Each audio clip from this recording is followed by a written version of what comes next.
Good morning, class. Today we're going to begin our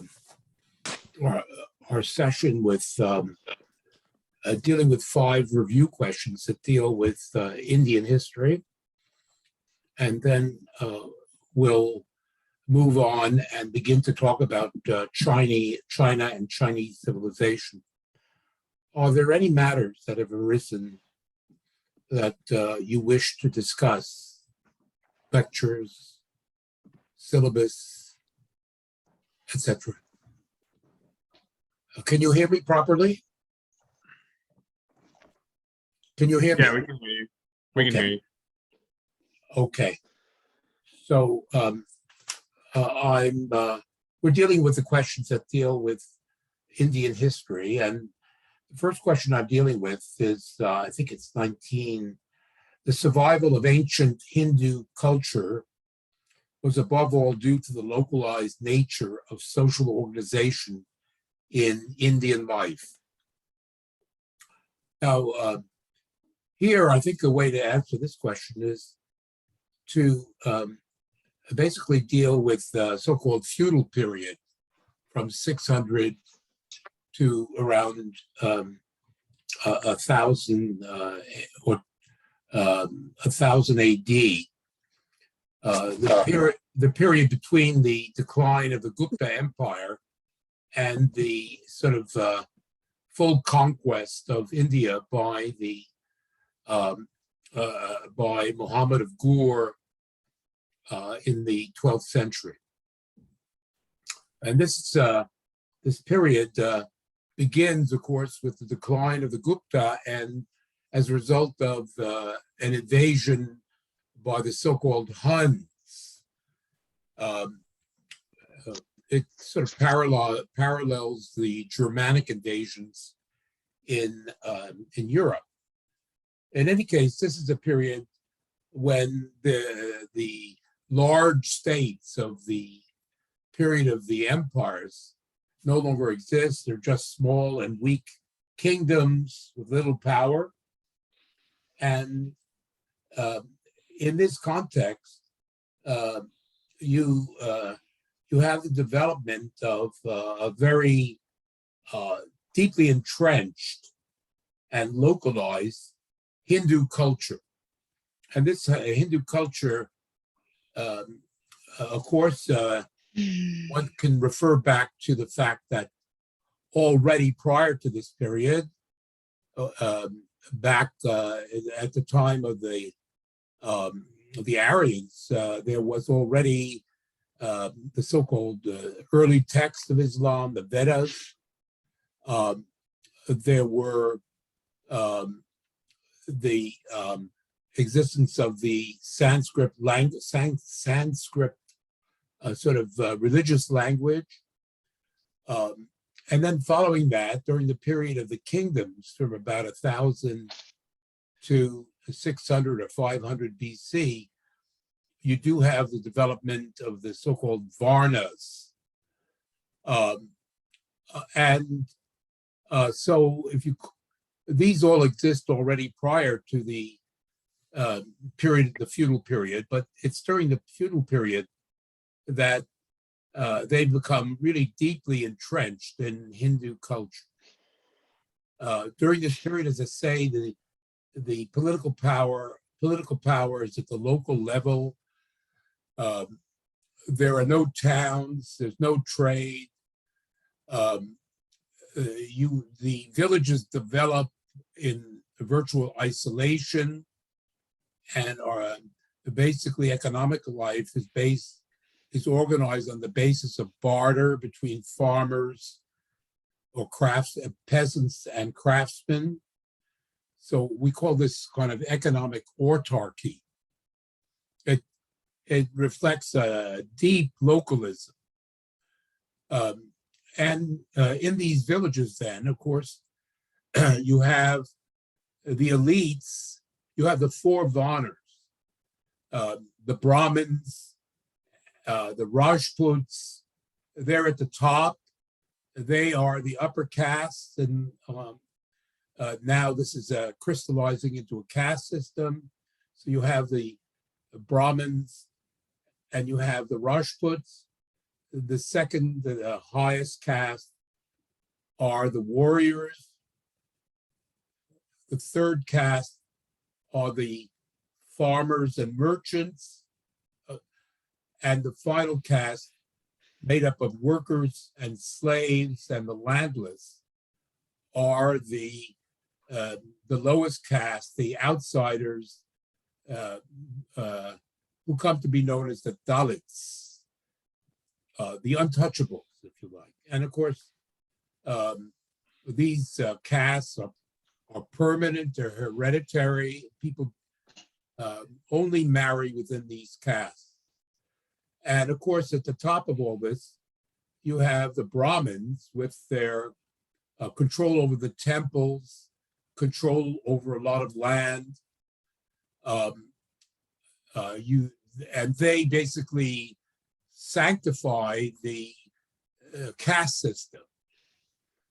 And finally, you have this, to repeat, all of this is locally entrenched, which of course means that from the point of view of political power, it virtually doesn't exist, but it gives Hindu religion a capacity to, because so deep-rooted, to survive despite the intrusion of foreign invaders and the Islamic religion. And of course, to end this off, maybe you should say something about the fact that the Muslims, they start to come in the 8th century, but it's really in the 10th, 11th, and 12th century that they fully conquer. They set up the Delhi Sultanate, trade and towns and money revive.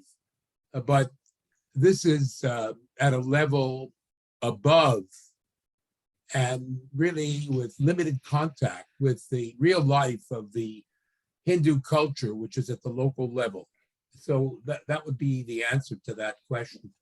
Are there any anything that you would want to discuss about my suggested answer? Okay, that's question 19. Now, the next question deals with why did social descent almost always assume a religious form in Indian history?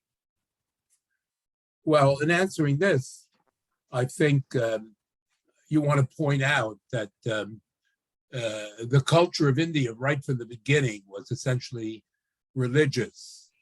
The Aryans, they brought in the Vedas, they brought in the Sanskrit language. Later on, you have descent taking during the Empire period.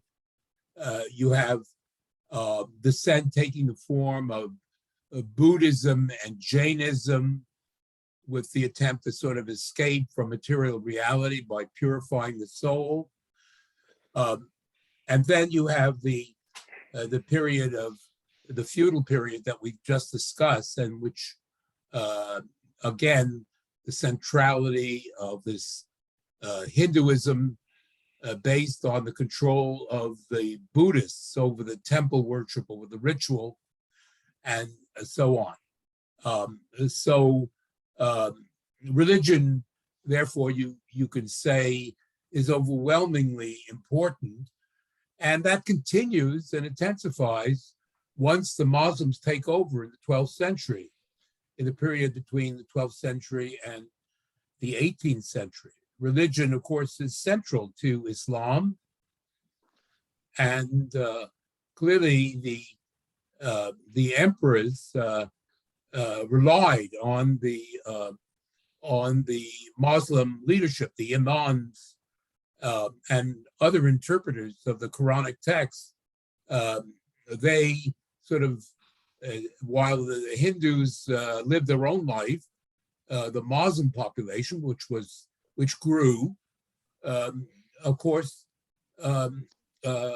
it adhered to Islam, and of course, ultimately, although there was a lot of coexistence, the Muslims dominated over the Hindus, and therefore the population of India was deeply divided between these two religions. So again, if you look at the Hindu period, you look at the Muslim period, religion is absolutely completely the sort of culture of Indian society. So when dissent develops from the 16th century onwards, it takes a religious form. And of course, here you want to discuss the development of this bhakti, a kind of personal religion, personal relationship between individuals and a monotheistic God, based on not the Sanskrit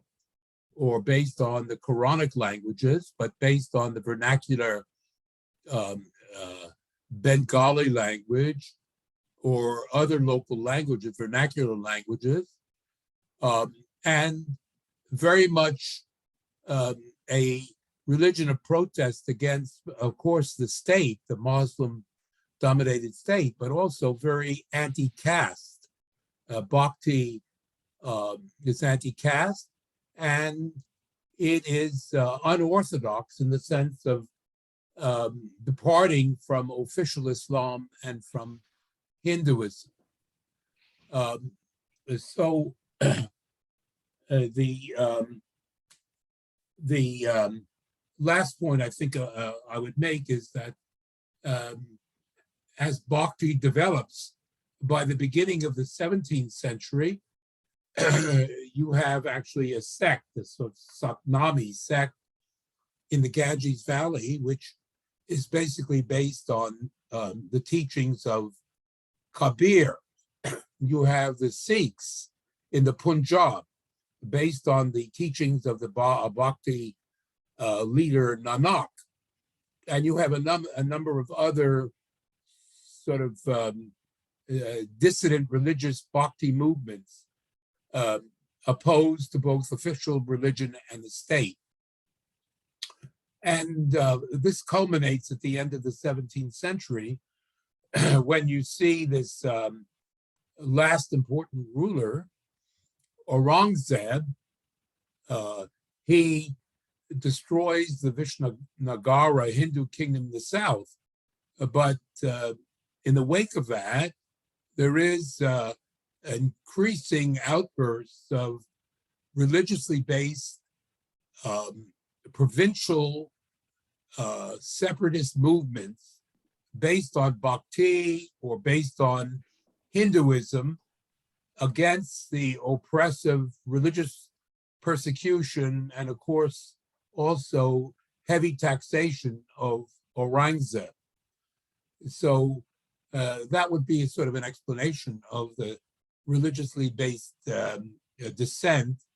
And I would say also that finally that because of the importance of religion and because of the existence of the caste system, it was very difficult for large-scale class-based dissidents to develop in Indian society.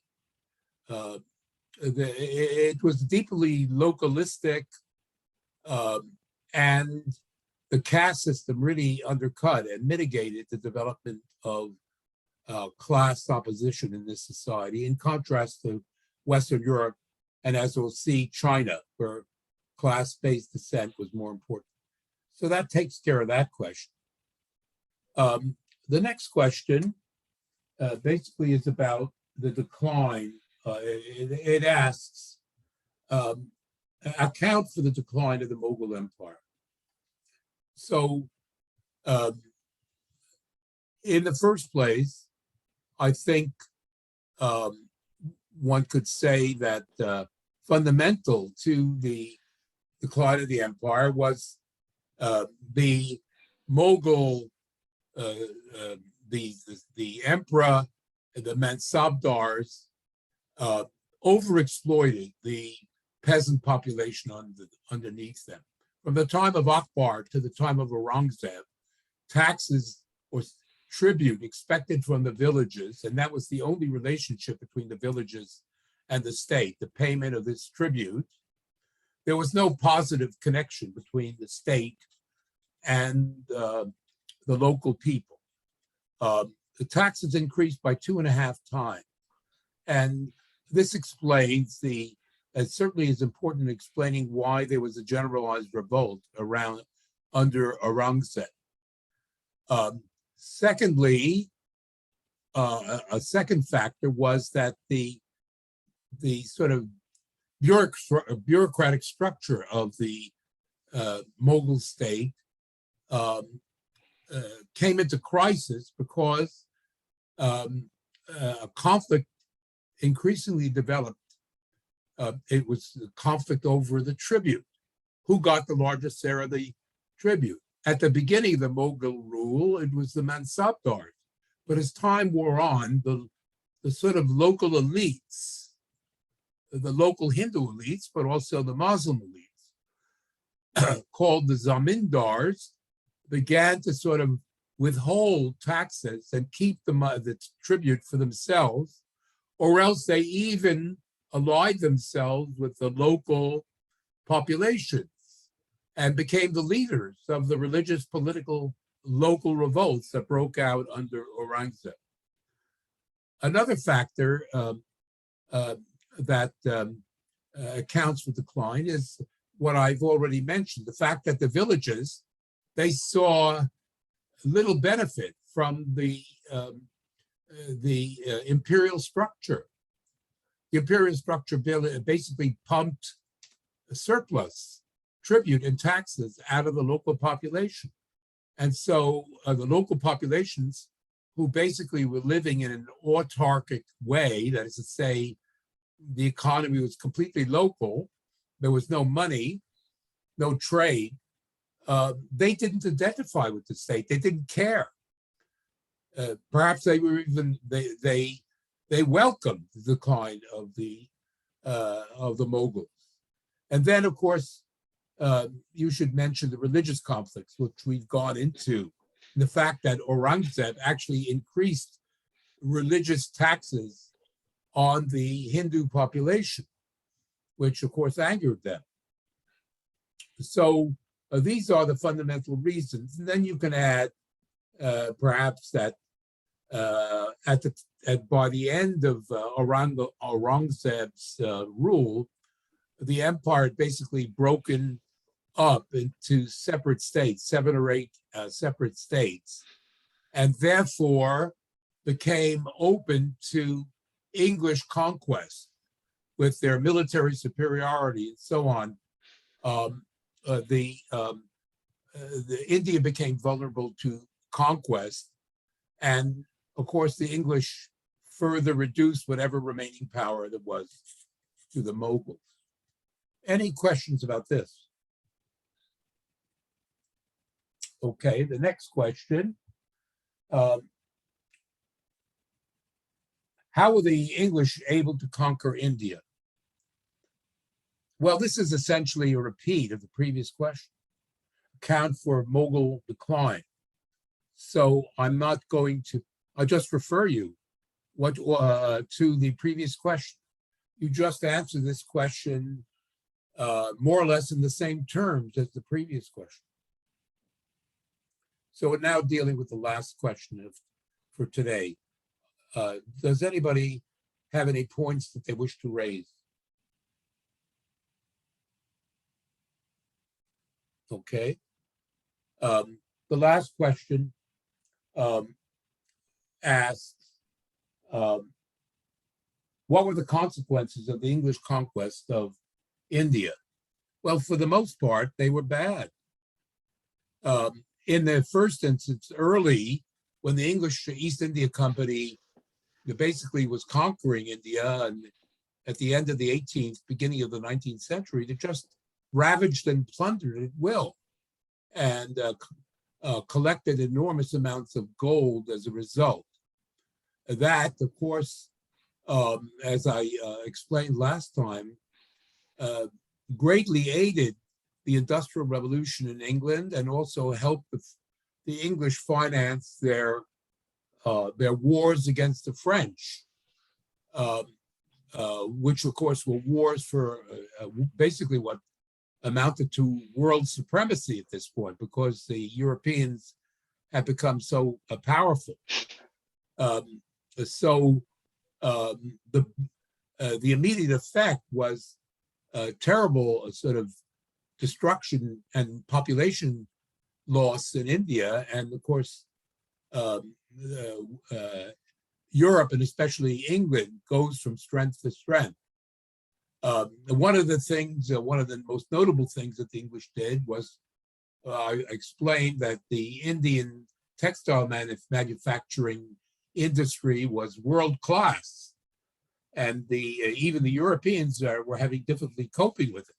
Well, the English destroyed the Indian manufacturing, cotton manufacturing, and basically they brought in these new cotton fabrics that were being produced through the Industrial Revolution in England, and of course we'll deal with that later. But that's a very important thing: the decline of Indian manufacturing.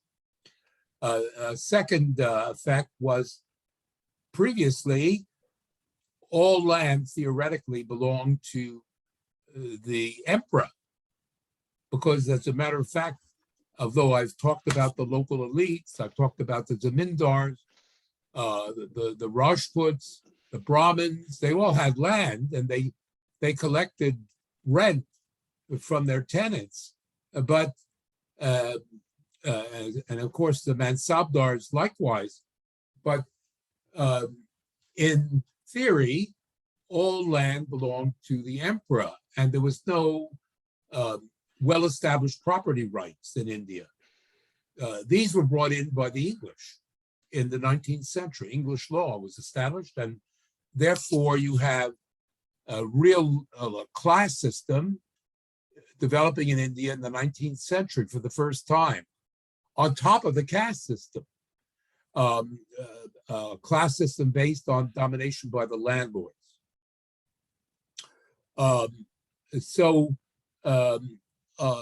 Another point that should be made is that, of course, one of the things that we have to credit the English with was that they certainly unified politically and economically the India during the 19th century.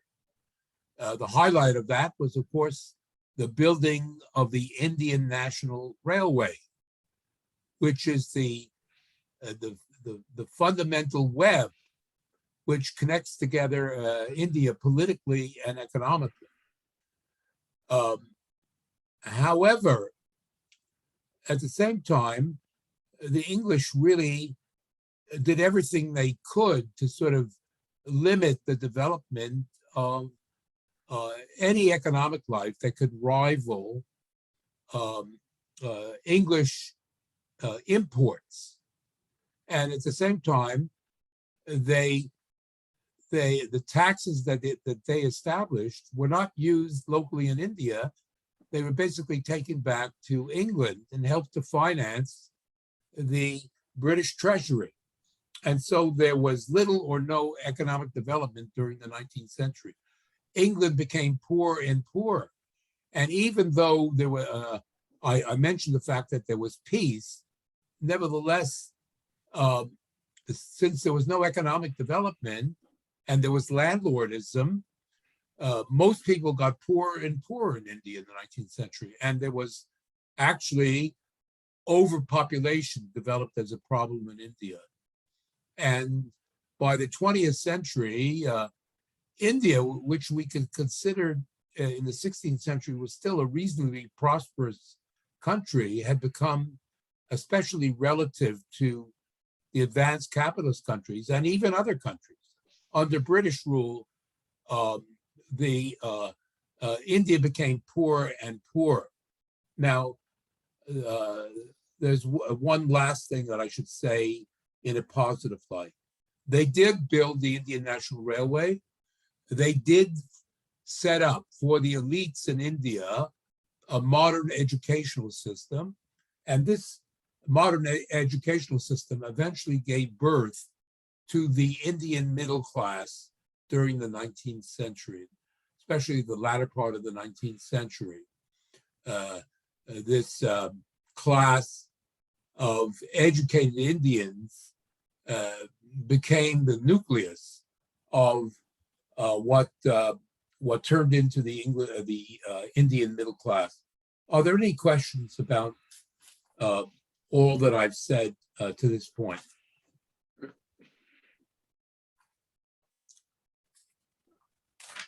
Very good. So we've finished this up, and we're going to press on and begin to deal with China. Just 1 second, I want to arrange my notes. Okay, China. Well, let's begin with today. Let's begin with now, and let's begin by comparing India to China. And it's I would say that in doing history, you have to combine both a certain presentism, that is to say, you have a subject, you look at a historical situation such as it is today, but also, of course, you also leap into the past and look at the past in its own terms. You combine a certain presentism with an appreciation of the sort of genetic evolution of a society. You'll have to do both. It's a dialectical process. Both the present and how can you avoid not sort of seeing things from the present? History does that, but at the same time, it also uses the genetic method, trying to appreciate what the 16th century was like in India or in England, such as it was in the 16th century. It's a combination of this genetic approach and a present-mindedness. So we're going to briefly compare India and China such as they are today. First of all, we can say one of the great historic problems of these two societies, especially in the wake of Western control over them, which reached its peak in the 19th and early 20th century. I'm talking about imperialism, that India was steeped in poverty. Okay? Same is true of China, steeped in poverty. So what has happened to India since independence? It's still steeped in poverty. Contrary, China, poverty has been eliminated in China. China has raised 800 million people, or perhaps over 1 billion people, from the poverty level to a decent standard of living. Secondly, India is characterized by vast inequality based on capitalist exploitation. what is the case in China?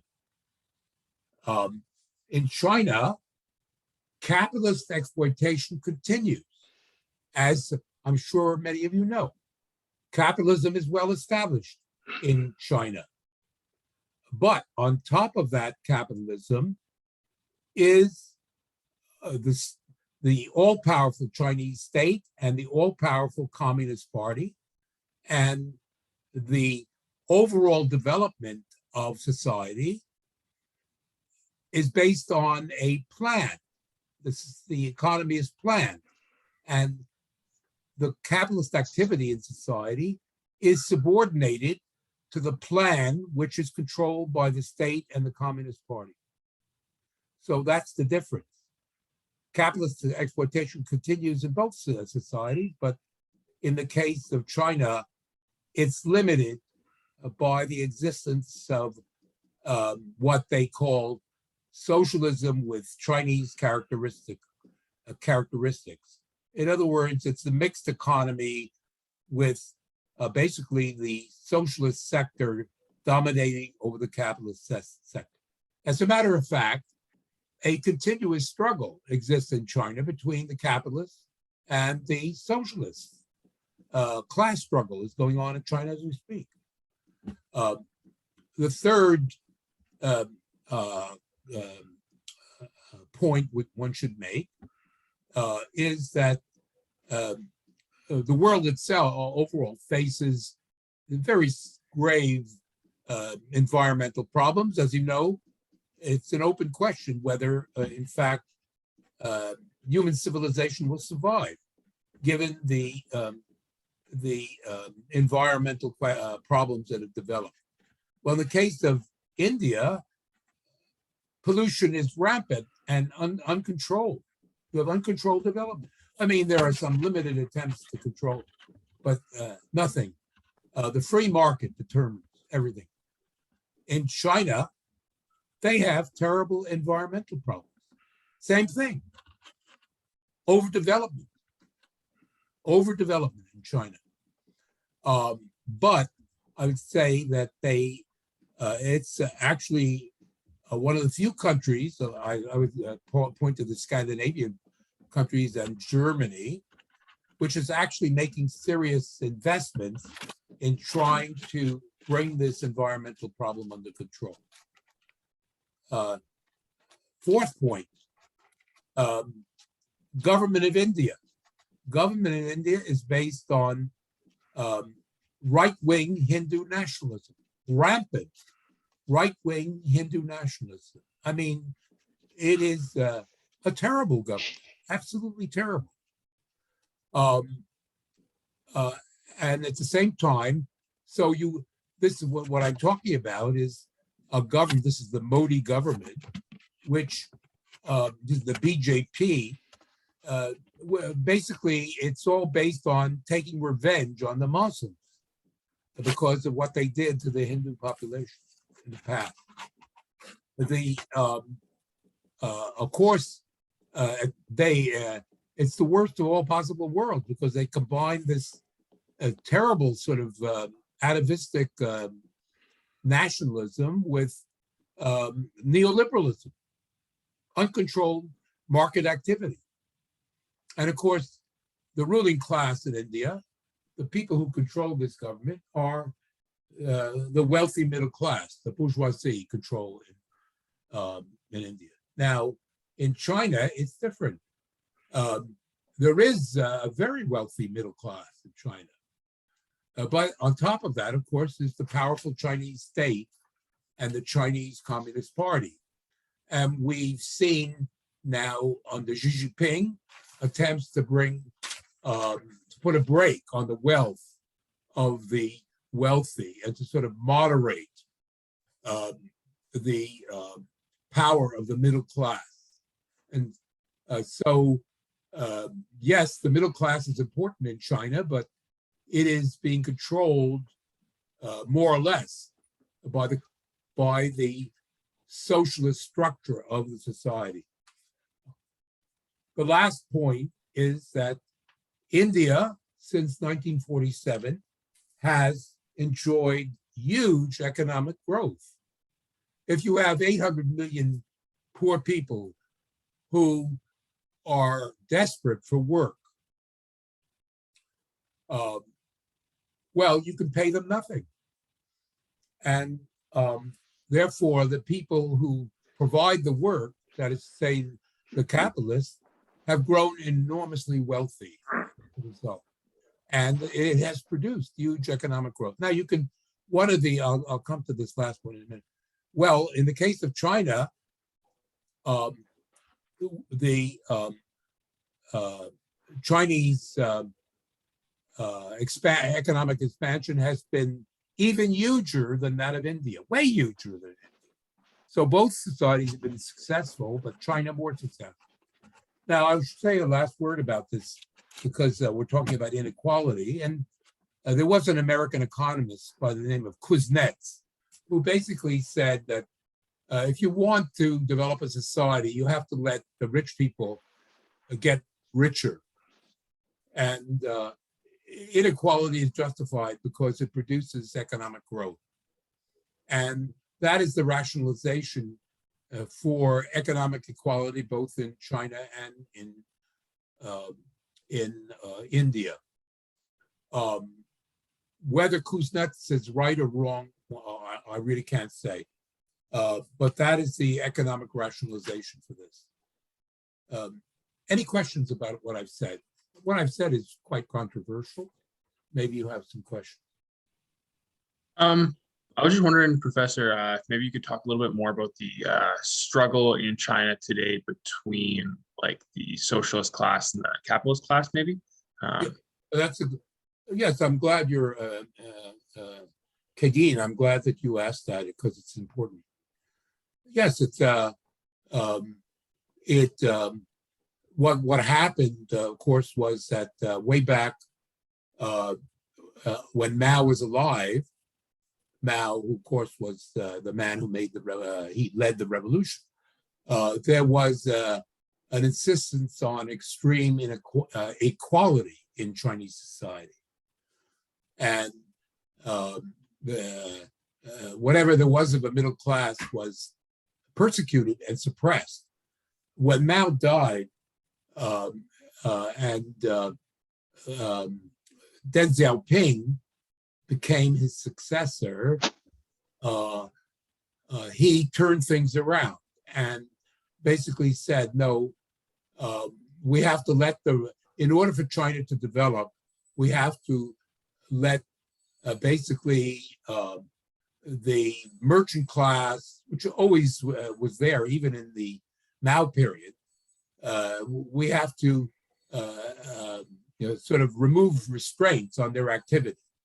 And so from about the mid-1970s onwards, that's what happened. There was a loosening up of basically the tight control of the Communist Party over the economy. And that continued in a very successful way. Although, of course, the state, the party, and the plan remained in position. And there was never any sort of privatization of the land. Land in China remains in the public sector. Nevertheless, a spectacular development of the middle class occurred in China, which continues to this day. And some people got really, as you know, there are many billionaires in China and so on. And these people are basically in opposition to the what remained of socialism. And we see that Xi Jinping, since he took power around, I guess, 2011, 2012, has been attempting to not eliminate the capitalist class, but to basically reduce their power and to a certain extent, reduce the level of inequality in Chinese society. So that's basically what I would say. Does anybody else have any questions about what I've said? Okay. I'm dealing with this stuff because, hey, where are you going to get this information from? And you need it because China is so damn important. Which brings me to of course, the fact that it's clear that a basic antagonism is broken out between the Western world led by the United States, including Canada, and China. This hostility began under the presidency of Barack Obama, who people had such great hopes for, et cetera, et cetera.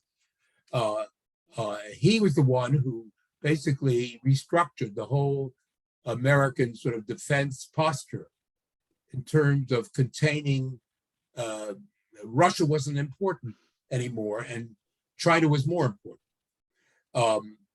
China had somehow to be a sort of China had emerged as a serious rival. The Americans were taken aback to United States dominance in the world, and therefore it had to be contained.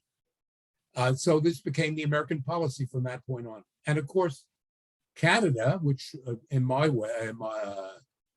it's clear to me, Canada has virtually no independence from the United States. It's basically a vassal of the United States.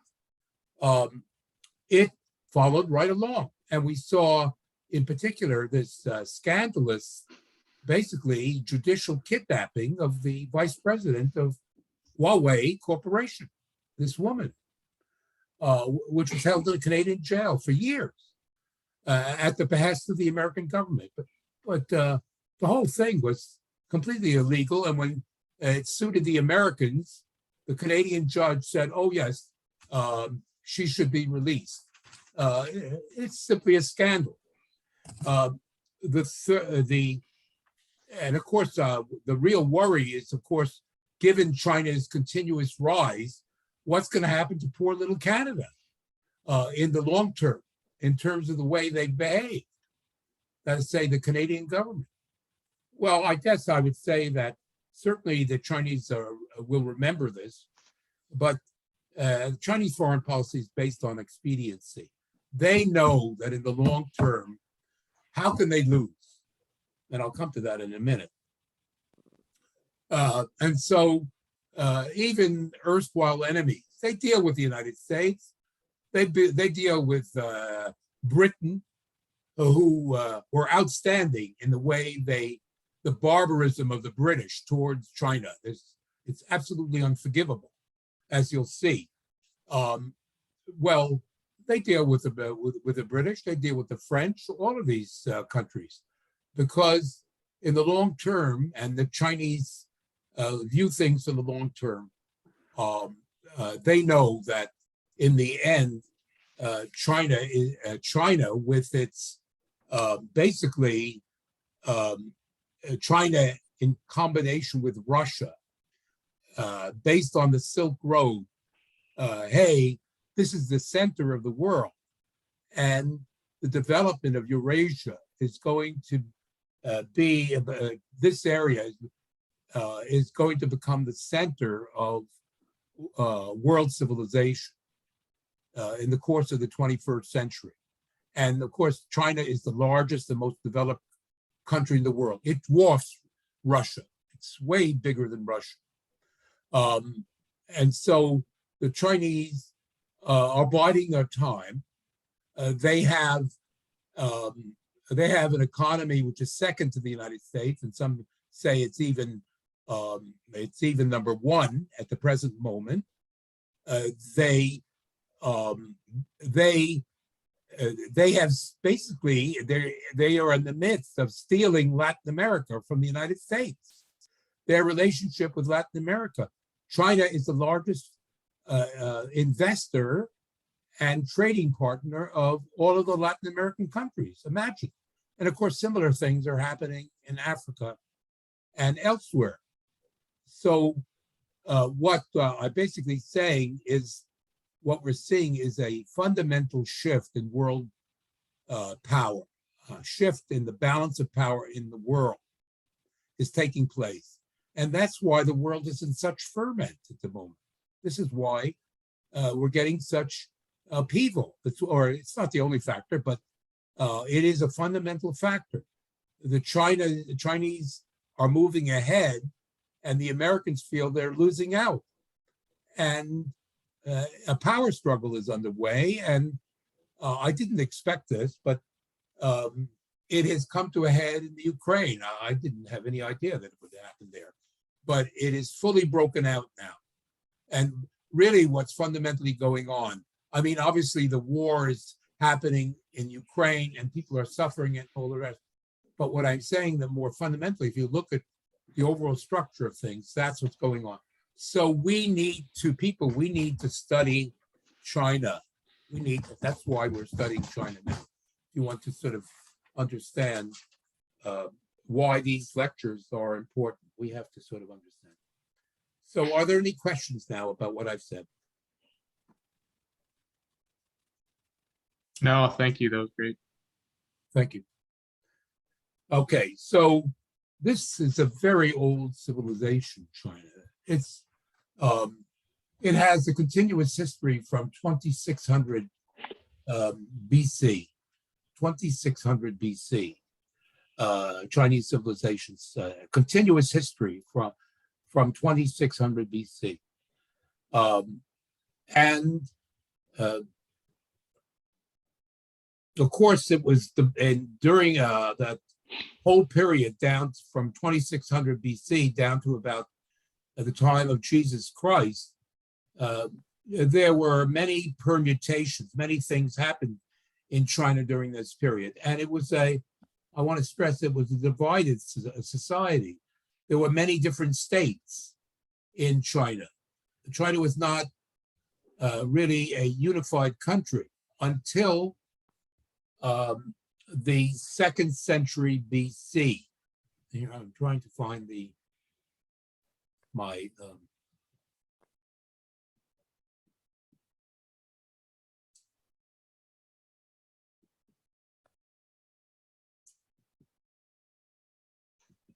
got it. Okay. You see here in this list, these two dynasties, the Qin dynasty and the Han dynasty. So Chinese civilization starts 2600 BC, and states emerge, as I'll explain. But it's not until really this period, from the 2nd century BC to the 2nd century AD, that there is a full unification. The Qin and the Han dynasties basically unified China for the first time. It's very comparable to the consolidation of the Roman Empire. The dates are almost exactly the same. From the 2nd century BC to the 2nd century AD. That is the period when the Roman Empire over the Mediterranean and the Middle East is consolidated. And it's during the Qin and Han dynasty that China is unified. Then a second important moment comes during these two other dynasties, the Tang and the Sung dynasty, between the 7th and the 11th centuries. During that period, there are some foreign invasions and some civil wars, but basically, for long periods during these two dynasties, the Tang and the Sung, China is basically at peace, it's unified, and from a material and even a cultural point of view, this period of the Tang and the Sung is I would call it the height of traditional imperial China. And if you visit the museums in China, you can see this clearly. The artifacts that are made, the works of art. It's an absolutely outstanding period. And the Sung period, which is toward the end of this, there is a lot of technological innovation during this Sung period. So that's very important. And things like printing, the printed book, gunpowder, the compass, all kinds of agricultural innovations. They particularly occurred during the Sung period. Then um, we can say that overall, that the level of technological and economic development in China during the so-called Middle Ages, the period of the Tang and Sung, and even continuing into the High Middle Ages, the later Middle Ages, China is at a much higher level than the West. It's at a much higher level technologically and economically. China is way more developed than Western Europe. Western Europe is still a backwater because I made the point, the Mediterranean is where things are happening in that part of the world, not in Northern Europe and so on. So China is forging ahead. And it even, and I'm coming to an end, it even has, toward the High Middle Ages, it begins to develop its relations with Western Europe. From the 13th century to the 17th century, the Silk Road from China across all of Eurasia into Russia and basically into Germany and Italy, caravans carrying porcelain and silks from China create what is called the Silk Road. That's why the current development of the plan for Eurasian development is called the New Silk Road, because there was the Silk Road of the 13th and 17th century. But you notice it comes to an end in the 17th century. Why? Because the Europeans have taken over. They've taken to the sea. Ocean-going trade is more important. Trade over Eurasia withers away, and this whole area of the world becomes an economic backwater as the Europeans emerge. Of course, it's the story we're going to tell. So, having said all this, now I bring this lecture to an end, and we'll resume the narrative in the next class.